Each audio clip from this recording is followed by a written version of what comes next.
Bad timing. That's the Nothing Personal word of the day. It is Wednesday, August 16th, 2023. Welcome to Nothing Personal. We are live on the Nothing Personal with David Samson YouTube channel. Just having watched England crush Australia's bid to make it to the finals of the Women's World Cup. That would have been cool because they were hosting. But nope, it'll be England against Spain.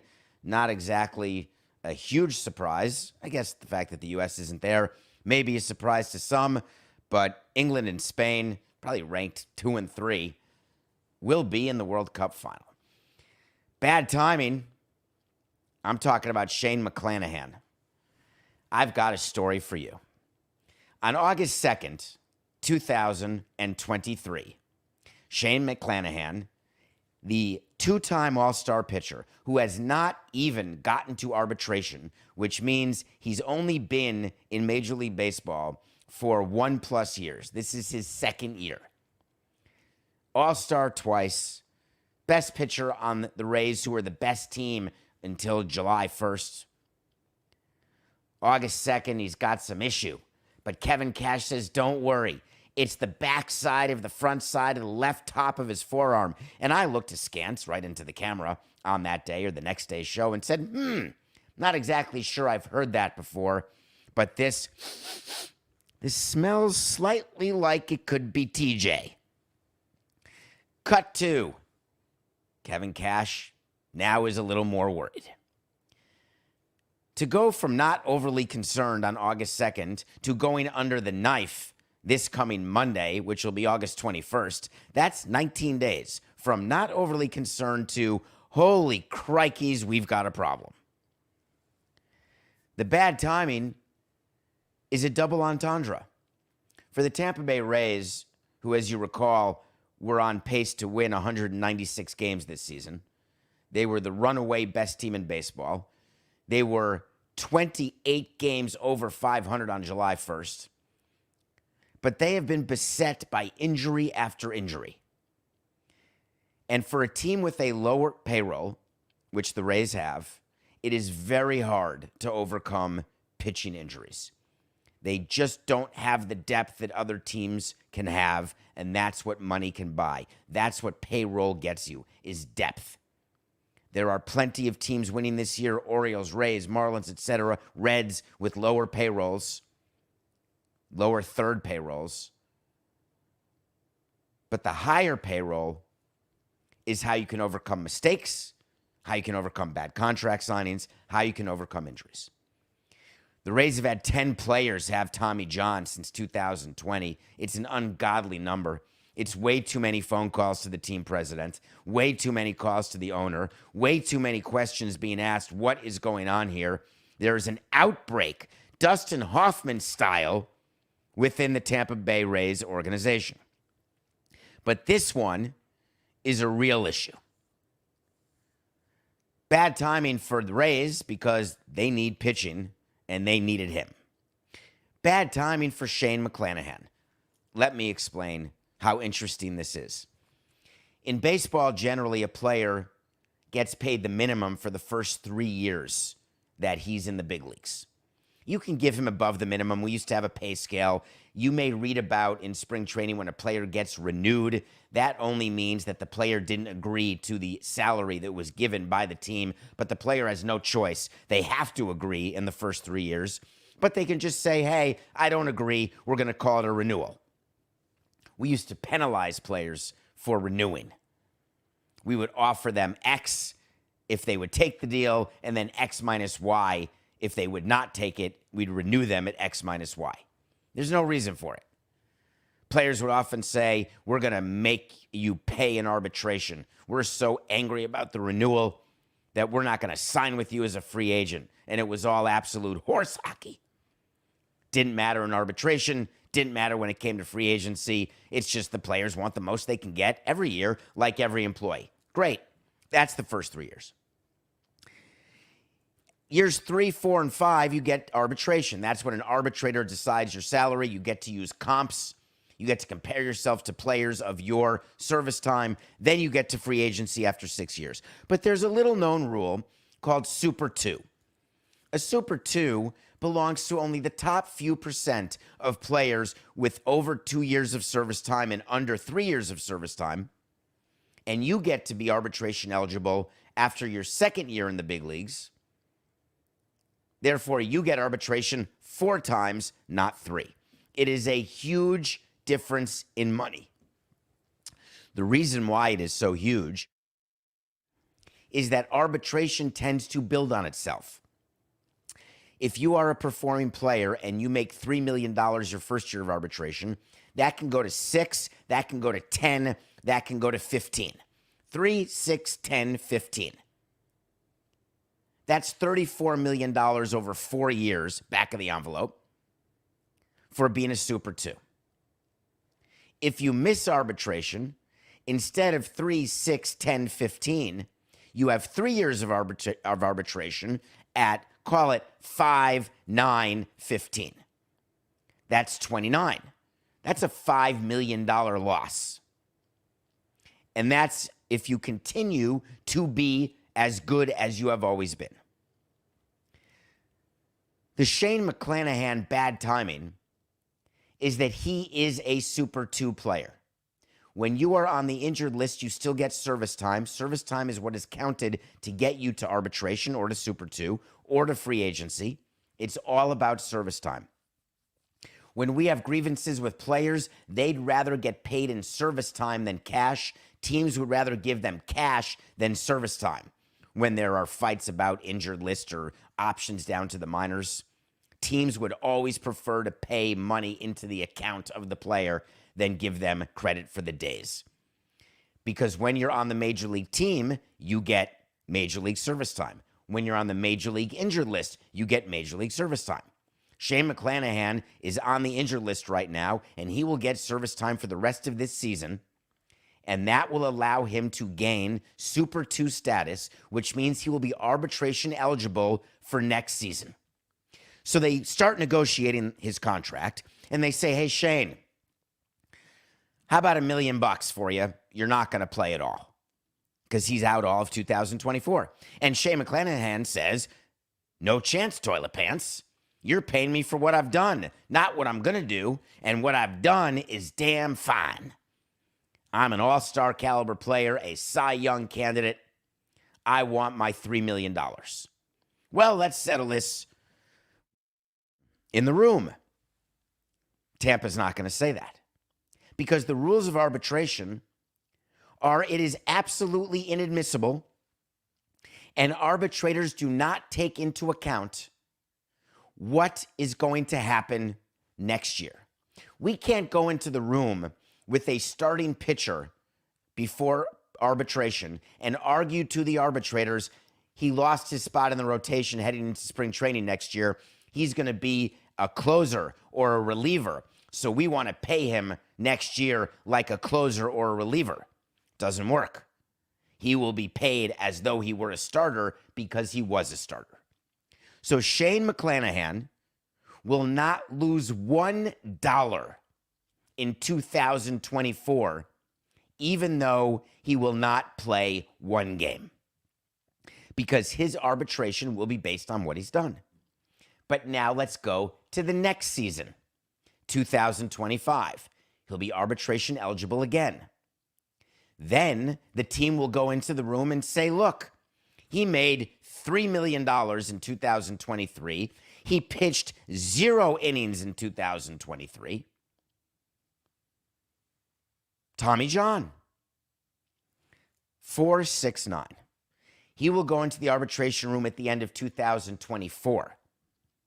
The Tampa Bay Rays will argue he did nothing in 2024. He didn't pitch an inning. He didn't win a game. We want to pay him the same $3 million. Shane McClanahan will say, what about a raise? I want a raise. Do you know the most you can cut a player who doesn't play the entire year or who stinks so badly that they lose their job or get optioned to the minor leagues, whatever the case may be? The most you can cut a player's salary is 20%. That means that the Tampa Bay Rays could offer Shane McClanahan $2.4 million in 2025 if his salary is $3 million in 2024. But McClanahan does not have to agree to that. And in arbitration, it is very rare that a team will file and then go to the room and go to a hearing at a cut from the previous year. Those cases settle. But instead of Shane McClanahan being healthy and going from $3 million next year to $6 or $7 million the year after, he's lucky if he goes from 3 to 3.1. He's more likely to go from 3 to 3, or whatever his number is in 2023. That will be his number in 2024.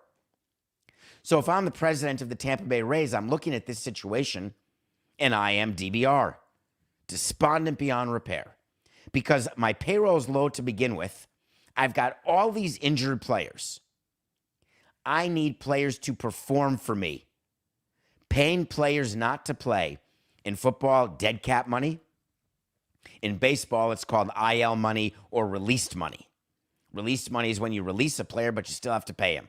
Bobby Bonilla is another example because that's deferred money.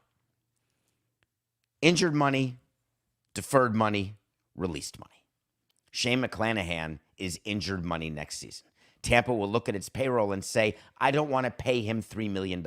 It does not make sense. What can I do? They're going to go to Shane McClanahan and they're going to say, look at your teammate, Tyler Glasnow. He had Tommy John, one of the 10 players. And we signed him to a contract extension while he was on Tommy John. And the reason why we did it is we took away a year of his free agency, but we guaranteed him money when he was still injured. We would like you to consider taking a long-term deal from us, which we're offering you, even though you've now had 2 Tommy Johns. He had one in college, 2 Tommy Johns. Hard to come back from 2, but we're going to offer you money where you're not going to get your full arbitration number next year, but we're going to give you a raise in 2025 when you're going to be back. Tyler Glasnow looked at the 2-year, $30 million deal and said, I'm in. It was $5 million this year, his comeback year, and then $25 million in his first free agent year. But Tyler Glasnow was more than a $25 million pitcher before he got hurt. In theory, he's more than that today, but he got the guarantee while on Tommy John. The reason why Shane McClanahan will consider that is A, he doesn't know whether he's going to come back. B, he knows that he is not going to get the Jeffrey Springs offer. Jeffrey Springs, another great young pitcher who also, by the way, hurt. He signed a long-term deal. It was announced earlier this year, 4 years, $31 million. And everyone said, wow, what an amazing steal for the Tampa Bay Rays. But then he got hurt. Remember, Jeffrey Springs was in arbitration for his first time this year. Got $4 million. He then got hurt in April. Done. Do you know that under his contract, he'll make $5.2 million next year? Remember when I said Shane McClanahan without a contract and missing a year of Tommy John, he'll go from 3 to 3 or 4 to 4? Jeffrey Springs gets a $1.2 million raise for doing nothing. Not ideal. While Shane McClanahan will not get an offer like that, he will get an offer like Tyler Glasnow. Guarantee him a couple of years, maybe even 3 years for the rest of his arbitration. Lock it in, and McClanahan's going to say yes. Let me give you a wait to see based on this that people are not talking about, but you're going to hear it here. Because of the unique circumstance of the McClanahan injury, because of the bad timing for both him and the Rays, they will find a way to get together and try to make lemonade out of lemons. Wait to see when we tell you something's going to happen. Sometimes it does, sometimes it doesn't. Here's my wait to see. The Rays will sign a multi-year contract with Shane McClanahan prior to the start of next season. Wait to see. Tampa's got problems to deal with, enough for me to miss even less running a baseball team. thinking about all the things that are happening with the injuries, with Wander Franco. One of the things, there's no update with the Franco story. The only update I have for you right now is that I'm always happy to admit and tell you when I'm wrong and make the correction. I said on the show and on other shows that I've been on that Wander Franco is on the restricted list, and that means he's not getting paid while on the restricted list. It turns out that MLB and the union cut a deal for Wander Franco that though he is on the restricted list, he's still getting paid. Why they put him on the restricted list and still allowed him to get paid versus putting him on the administrative leave list or any other list they could have used is beyond me. But the correction is, and I apologize, Wander Franco is getting paid. You are all paying close attention to DavidSamsonPodcast.com. Thank you for all the entries into the contest we did yesterday. We did a contest where we wanted someone to guess what our first specially themed t-shirt will be. That will be coming out within weeks. And one of you won. I'm not going to tell you who. The shirt's going to come out. Then we'll contact you. But one of you did get it. As a matter of fact, more than one of you got it. But the first person in time is the winner. You are going to love it. You're going to smile. But you are getting on DavidSamsonPodcast.com. You are buying merchandise, which I appreciate. And you're asking questions. One of them I want to answer for you today. You know what I want? I want to talk to Samson. So you want to talk to Samson. Get yourselves 6/9 baked. 6/9 baked. Darn it. And get into my Twitter, David P. Samson. Get on DavidSamsonPodcast.com. Just find a way. You can do it. Hey, David, love the show. Appreciate that. You mentioned previously on Nothing Personal. That's always a good way to get your question on the show. It means you're watching. Thank you. You mentioned previously you don't understand why baseball teams are signing these young players like Wander Franco to big long-term deals, especially with no discount. Wouldn't you rather take a chance on a budding superstar with a long-term deal versus signing a 30-year-old superstar to a 10-plus year deal where you know you will be overpaying the last few years of that contract? Take care, Matthew. Thank you. I appreciate that question, and it's something that we think about all the time, except it's two totally different circumstances. When you are signing, quote unquote, a 30-year-old free agent, what I assume what you are discussing is that you believe that it is more risky because you're signing him to enough years that you are discounting the back end when he's not going to perform, a la Miguel Cabrera, Albert Pujols, and so many others. And it was talked about this year with all of the long-term deals, the Trey Turner deals, the Corey Seager deal, so many of the 10-year deals where you wonder, the Manny Machado deal, the Xander Bogaerts deal. When you sign a player who has an established track record, you are guaranteed, in theory, notwithstanding the struggles that Correa and Turner have had this year, but you are guaranteed performance, in theory, through age 34, sometimes 35. Of course, there are standard deviations. There are some players who start going downhill at 31, and there are some players who don't start going downhill till 37 or 38. But generally in the middle, we say 34 to 36, you can expect premium production from that player. So we then amortize the entire value of the deal into the first 5 or 6 years of the contract. So if we're paying a guy $300 million over 10, we pretend it's $300 million over 5, and we say, in order for this deal to make sense, we need $60 million of production for a season, each season for the first 5. And then anything after that, we will take as gravy. If we have to move the player, assuming he doesn't have a no-trade clause, and we have to pay part of the deal to move it, that's still gravy. If he ends up as a DH, if he ends up not playing every day, gravy. A young player, when you sign Julio Rodriguez or Wander Franco, even Austin Riley. Now, I grant you Austin Riley is obviously worthy at this moment. Julio Rodriguez, wait to see. Wander Franco, very much wait to see. When your philosophy is to sign young players, they don't have a track record.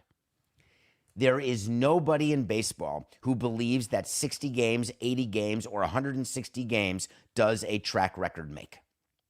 I don't care that you won Rookie of the Year. I don't care that you are a celebrity. I don't care that you're the greatest thing since sliced bread. I don't care if your name is Fernando Tatis. I don't care any of that. What you do in your first year in the big leagues is not directly correlated to what your career will be. The baseball history is littered with young players who have been Kevin Moss and ended up being plumbers. It's normal. It is far more likely that you will get production from the established player. So if you're asking me about taking a chance, the reason why we would take a chance on the young people is the discount. That's the chance. We're going to give you the guaranteed money. You give us the discount, and hopefully you won't suck. There is no discount for the 30-plus free agents. There's basically only premium. So that would be my answer. I appreciate the question.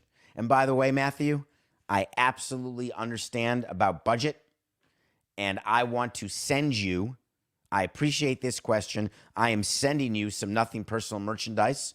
I appreciate how hard you work, and I appreciate your loyalty. So when you're listening to this show, make sure you reach out at either David at davidsamsonpodcast.com or Matthew at davidsamsonpodcast.com. Give us your full name and address, and I'm going to send you something from the Nothing Personal merch store. I thank you for your loyalty. When we come back, I'm going to review a movie that I watched in the middle of the night 2 nights ago, and that is definitely informs my review of this movie. And then we're going to talk some Angel Hernandez. And yes, it could be ball strikes, but more importantly, it's he who struck out. We'll be right back.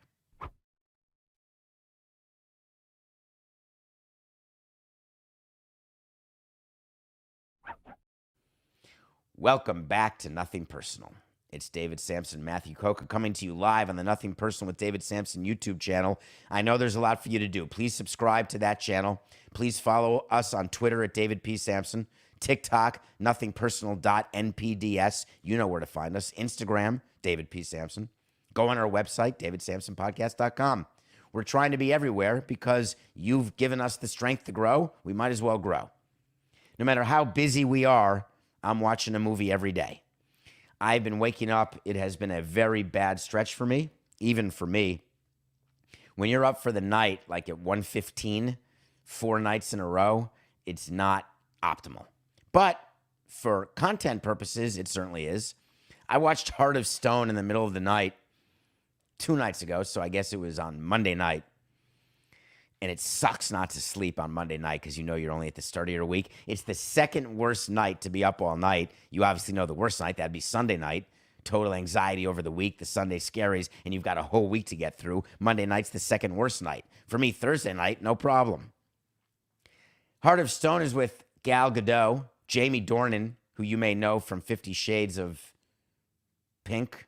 That's not the name. It's that Dakota Johnson series, 50 Shades of White. I cannot remember. And Aaliyah Bhatt, an actress I'd never heard of, who turns out to have like 75 million Instagram followers, a huge star in Bollywood. And this is her first English movie, I do believe. So what they're trying to do with Heart of Stone is have Gal Gadot not be Wonder Woman, but be Tom Cruise. It is a Mission Impossible movie led by a woman. And I was completely entertained the entire time. It is formulaic. It is funny. The script is mediocre. The action scenes don't have the budget of Mission Impossible, but I'll tell you, it's like the first season of Marvelous Mrs. Maisel or Ted Lasso. If it works out, you're going to see a difference in budget in the second movie. There's no reason to believe there won't be a Heart of Stone dose, and there's no reason to believe the budget won't be more. And there's no reason to believe that Gal Gadot has done anything other than start what could be an interesting series. I am in awe of what Tom Cruise has done as an action hero. as the number one action hero of my lifetime, of this generation, or maybe any generation. And apologies to Sylvester Stallone and Arnold Schwarzenegger, to Jean-Claude Van Damme, Steven Seagal. I don't know there's a bigger action star than Tom Cruise. Taking his mantle as a woman, she is the perfect candidate. Heart of Stone is probably not well reviewed, probably not well rated, probably not well tomatoed, but I'll tell you what it is. It's damn well entertaining. What is not entertaining for me is watching Angel Hernandez umpire. I was in the unenviable position of having to watch him all the time. What they do in spring training is they generally let umpires umpire games close to where they live. And Angel Hernandez is a Palm Beach guy. He did, and you can look at this. This is anecdotal from my brain. But I believe Angel Hernandez was an umpire in more Marlins and Expos spring training games at Roger Dean Stadium than any other umpire ever. So I've seen him way too much. There is no disputing that around baseball, Angel Hernandez, along with several others who I've named before, are considered the least qualified, the least effective umpires in Major League Baseball, the lowest rated.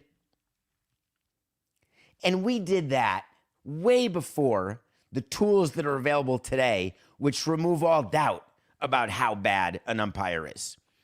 It's not like you can look at Angel Hernandez behind the dish in the Yankee-Marlins game and say, wow, that's a good umpire.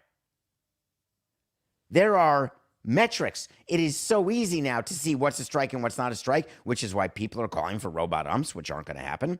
But challenges for umpires, I do believe that will happen, but on balls and strikes. So Angel Hernandez is a bad umpire. I think we all know that. You also know that Angel Hernandez sued Major League Baseball because he felt that they discriminated against him because of his race. He pulled the race card on Major League Baseball.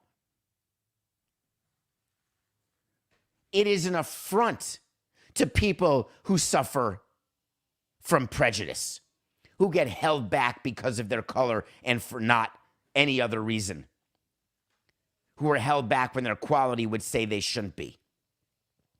It's an insult what Angel Hernandez did by filing the lawsuit against Major League Baseball. And this is not me stumping for management. This is me telling you, when you suck at your job, don't you dare accuse management of saying, hey, you passed over me because I'm Cuban. No, we passed over you because you stink. And if you don't believe me, let's see what the courts have to say. Well, the courts did the talking yesterday, and Angel Hernandez wouldn't quit. He appealed all the way up to the Second Circuit in New York. There's only one thing higher there, Angel. Let's see if the Supreme Court of the United States will take your case. I'm not even giving you an official wait to see. Nope. NGTH, baby. Not gonna happen.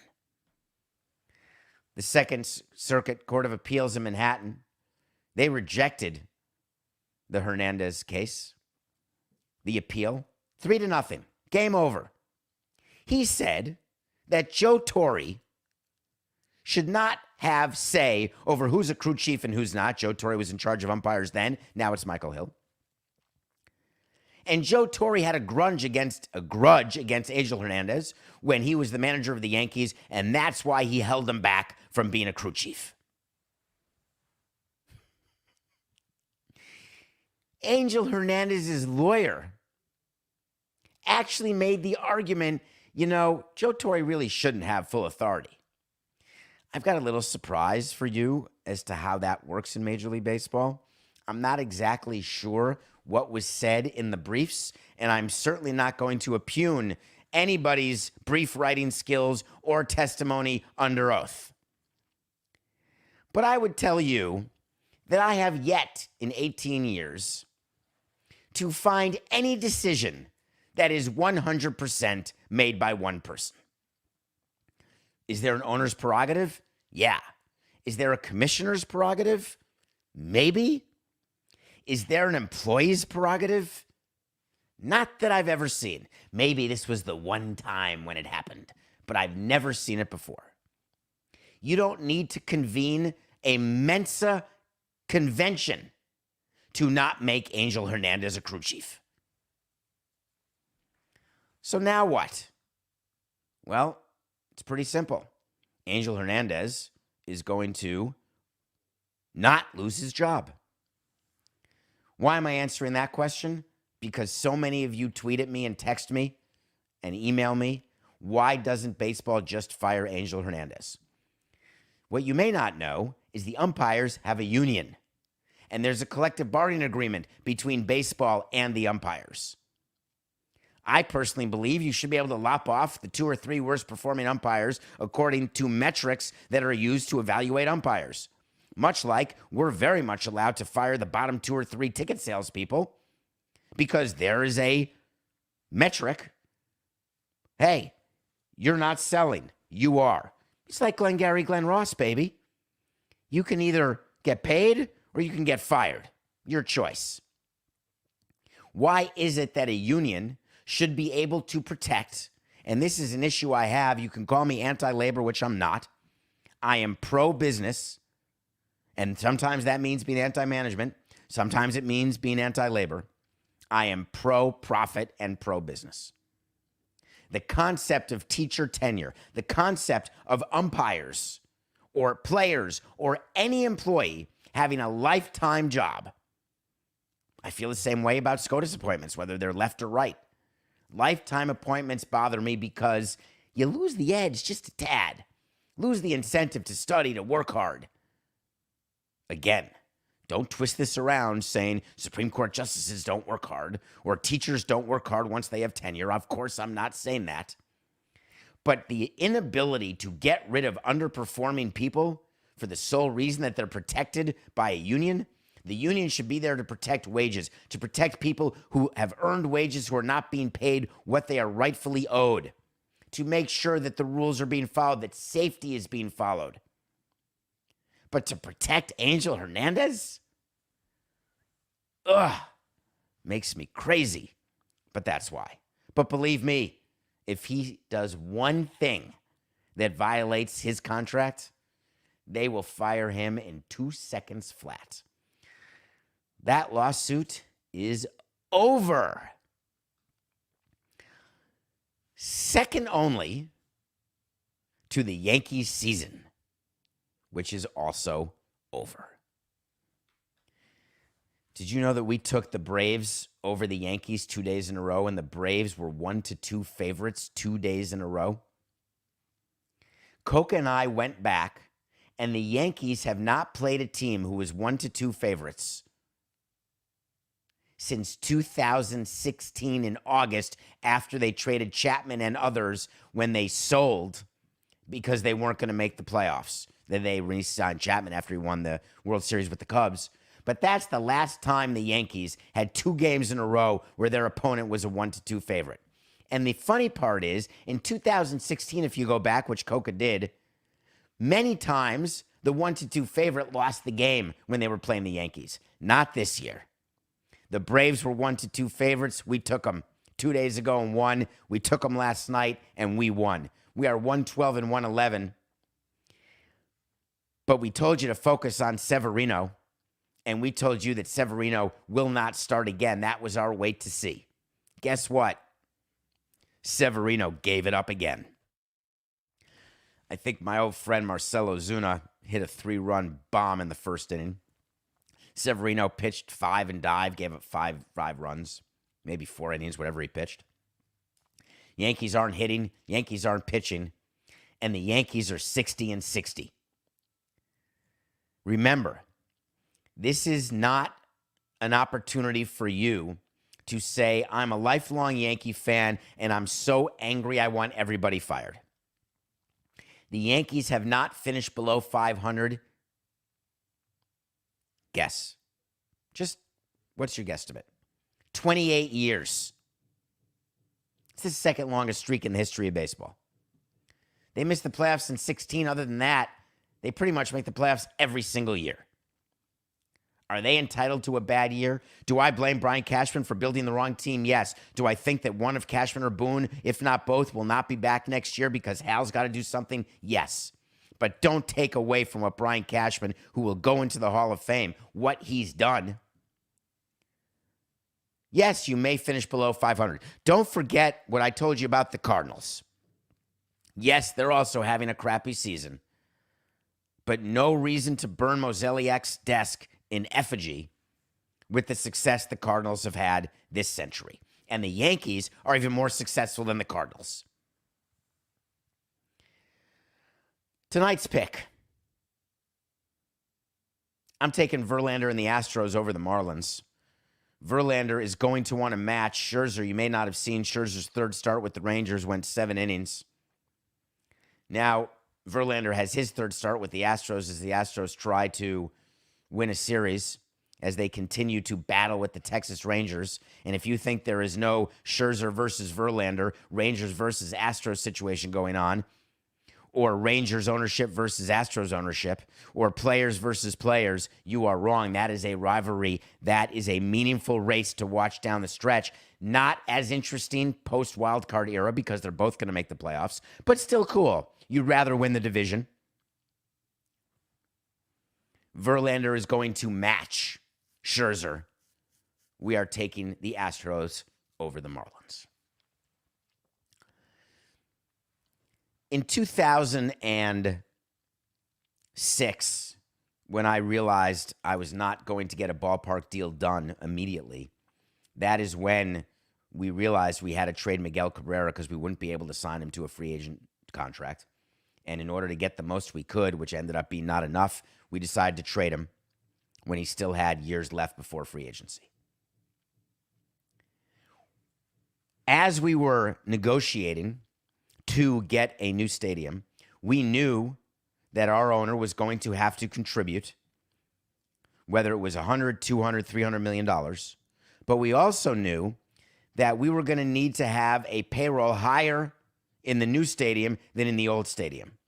We would have to start off with a bang in Marlins Park in 2012. Turns out we started off with too big a bang. The payroll was too high. And then when the team stunk, we tore it all down, much to my chagrin, a memory that I will never forget, a nightmare, fastest honeymoon of all time. But the concept is that you build your team up until the opening of a new stadium, and you want to peak in the first or second year of your new stadium, the way the Texas Rangers have, but they were 1 year delayed because of COVID. And you want to do that because that's your best chance of selling tickets and sustaining both competitiveness on the field and with revenue off the field. That's the plan. We all have that plan. Sometimes it works, sometimes it doesn't.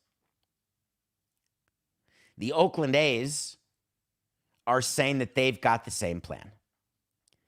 Dave Kaval gave an interview yesterday to the Las Vegas Review, and I wanted to talk about two things in that article that are of interest to A's fans, to baseball fans, to owners, to the commissioner, and maybe even to John Fisher if you read it.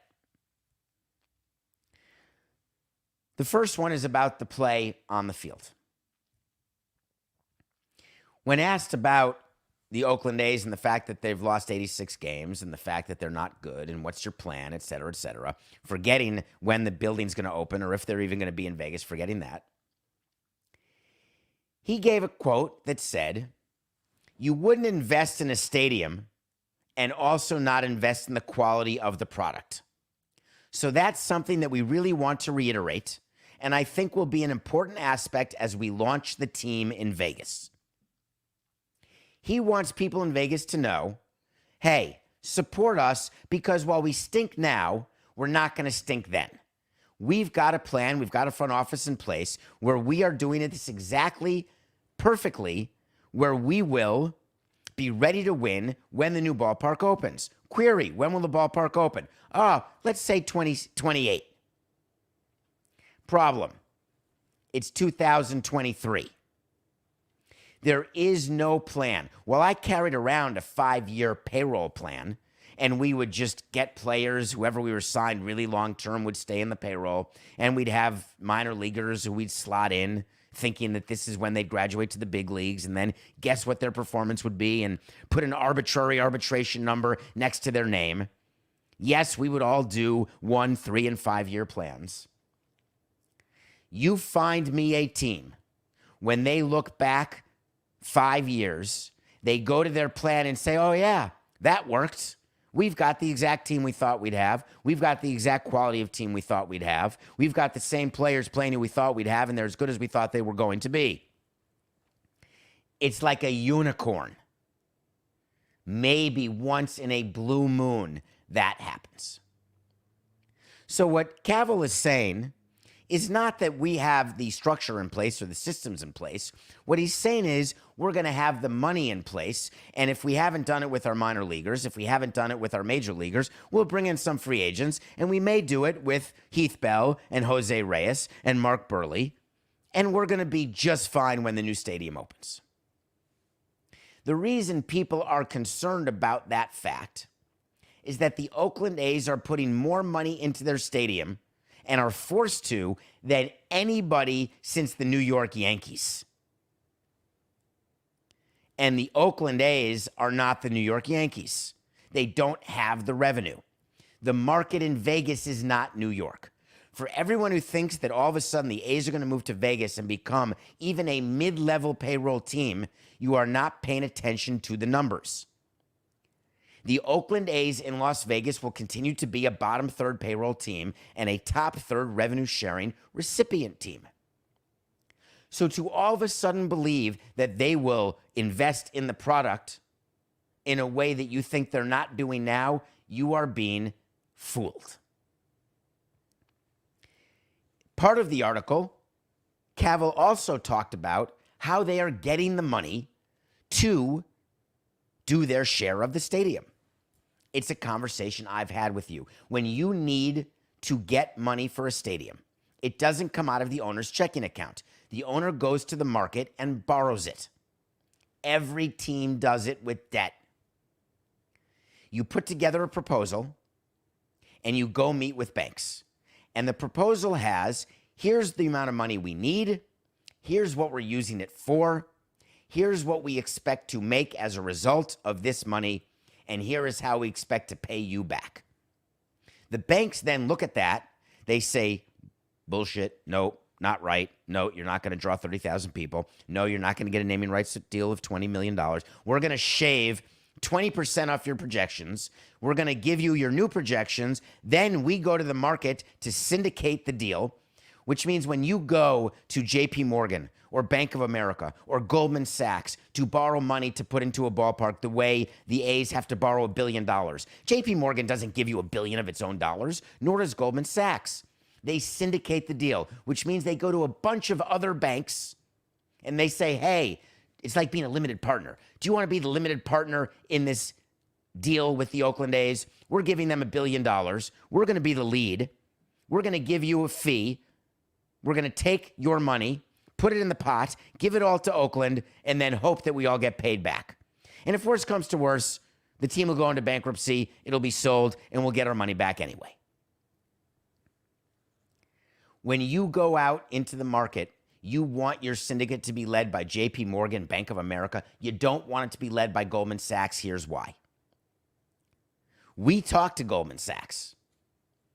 Money that Goldman Sachs gets you in the market is more expensive than money that JP Morgan or Bank of America will get you in the market. The interest rate will be higher. The fees will be higher. I'm telling you this from experience. But the reason why a team would be willing to go with Goldman Sachs is because they don't have another lead bank. The other banks were unwilling to do the $1 billion deal or the $500 million deal or the $300 million deal. It's because they've looked at the numbers, they've looked at the projections and said, no, we don't believe this. We can't sell it. So the rumor is that Cavill and the A's are doing a deal or getting down the road, working with investment bank Goldman Sachs on this financing. And then he said, this financing is going to be both debt and equity. And that made my eyebrows furl. In order to borrow the money that they need to borrow because they're putting so much money into this ballpark, $1 billion of it, even though everyone said how amazing it is that Nevada gave $380 million in state funding, hip, hip, hooray. This stadium they want to build, which is now 33,000 seats, which won't fit on 9 acres, but I digress. $1 billion from the A's, but hey, we're going into the market. We got to deal with Goldman Sachs, so we hope. It'll be debt, which we have to repay, and equity, which means Goldman Sachs can take an ownership piece of the team. When you need to offer ownership pieces to raise money from the marketplace, that means that you're borrowing too much money and that the floor, that the rebar that you are basing your projections on is muddy and full of clay. This will be a story that we will continue to watch, but you can bet your bippy that Cavill and John Fisher and others are running around from Wall Street firm to Wall Street firm, and they're hearing the same thing. It's just business. This is nothing personal.